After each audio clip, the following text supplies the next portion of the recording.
Hi, my name's Phil. I like to talk about politics, and in this video I'd like to discuss why Donald Trump has so suddenly and viciously decided to attack some Democrats in Congress. Now, first of all, if you find yourself enjoying this video, then please consider clicking the like button and subscribing to the channel. That really helps. So, Donald Trump has just attacked a number of Democrat Congresswomen by saying that they should return to their countries of ancestry. The reaction was predictable. Everyone in the Western world rushed to denounce the racist behaviour, with the notable exception of, well, every single elected Republican. This was, as I say, predictable. Donald Trump has long since tamed the party that initially opposed his nomination as president. Now he can commit the most dreadful acts imaginable, and frankly this one barely registers on that scale, and he knows that the Democrats will raise hell and the Republicans will back him. In this way, he is able to further polarise America by claiming that he's just speaking the truth and that the treasonous Democrats, who hate America by the way, are attacking him for this. I mean, that must be true, otherwise some Republicans would criticise him, surely. It's got to be party political. But although this explains why Trump thought he could get away with it, it doesn't in itself explain why he did it. But first, as a Briton, I may as well go over the reaction in the UK. Theresa May, who is still the Prime Minister for another week, instantly denounced it as racist and condemned the statement. But she is a lame duck Prime Minister. What we really needed to know is, what does the next Prime Minister think about it? So Jeremy Hunt and Boris Johnson were asked to comment at a hustings yesterday. Jeremy Hunt was very clear that it was an unacceptable statement to applause from the audience. But all eyes were on Johnson, who is known to be Trump's poodle. Now, Johnson also condemned the statement, saying that it's not the sort of statements the leader of a multicultural society should be making. But he refused to describe it as racist, even when asked several times to clarify that point. When pushed, Johnson just said that he'd made his statement and that was all there was to it.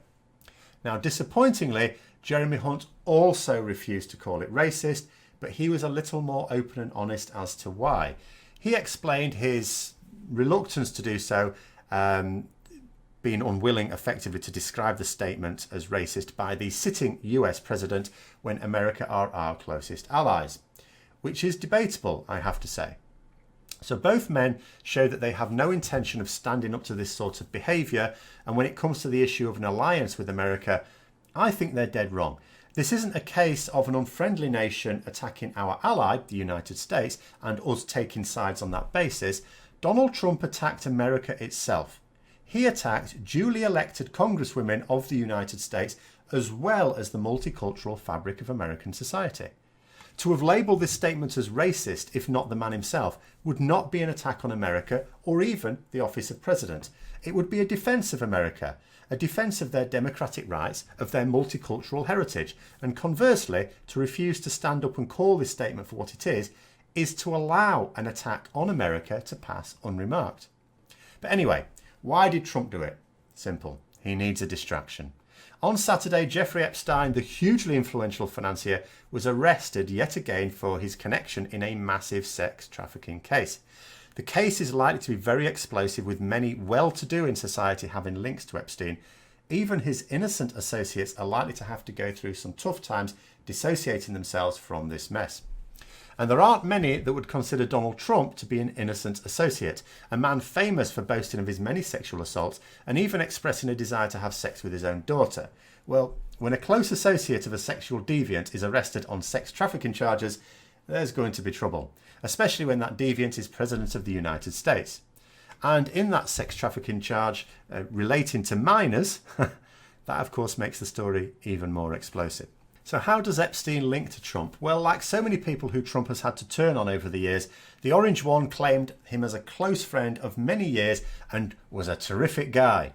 And if Trump's presidency has taught us one thing, it's that people whom he describes as a terrific guy always turn out to be the spawns of Satan. Trump has had to point out that he and Epstein fell out some years ago in order to avoid links with the oncoming inevitable scandal, but questions will inevitably focus on what Trump was getting from his friendship with Epstein before this occurred. After all, if Trump tries to say that he'd never would have accepted the services Epstein is accused of offering, it would be impossible to continue with the rest of the press conference for all the laughter. Not that there's anything funny about this, of course. We're talking about young girls being sexually abused over a long period, and a president who, just to get out of a few awkward questions, has decided to set fire to his country again. Of course, there will be other ways to distance himself as well. Epstein was not just friendly with Republicans and monsters like Trump, but also Democrats and even a member of the UK's own royalty. Trump's team will be certain to highlight the links between Democrats and Epstein whenever the subject comes up and make it a case of partisan politics as opposed to individuals who were too close to a dreadful human being. Alex Acosta, Trump's Labour Secretary until recently, was the attorney who was blamed for allowing Epstein to use his wealth to get a laughable sentence originally when he was previously convicted of related offences. He tried to claim that he was doing his best against a system designed to protect the wealthy from prison, and it's true to say that Acosta did nothing unusual in going light on Epstein when he was supposed to be on the side of the victims. But the legal system does allow for the appropriate punishment of offenders, whether rich or poor. And so, although Trump has distanced himself from Epstein, his initial refusal to dismiss Acosta when he came under renewed scrutiny recently just created another link between himself and that corruption. So much for draining the swamp. I saw a comment from someone which said, "Sexual assault involving children is not a Democratic or Republican issue. This horrific crime doesn't discriminate based on political party. Everyone should be asking hard questions about the decisions made in this case." But one of the people who will be asked hard questions will, of course, be Donald Trump. And he's too weak to defend himself, so will use the full might of the Republican Party as his shield. He will absolutely make it a party political issue and not seek to agree that it is an issue of individuals, not parties. This has been the hallmark of Trump's presidency. Nobody is an individual. You are either a Republican or a Democrat, a defender of America or a hater of it. There is no individual will in Trump's America, and I suspect he quite likes it that way. So I hope you found the video interesting. If you'd like to support the channel further, then please click on the Patreon link and see what exclusives patrons have access to. And until next time, I'll see you later.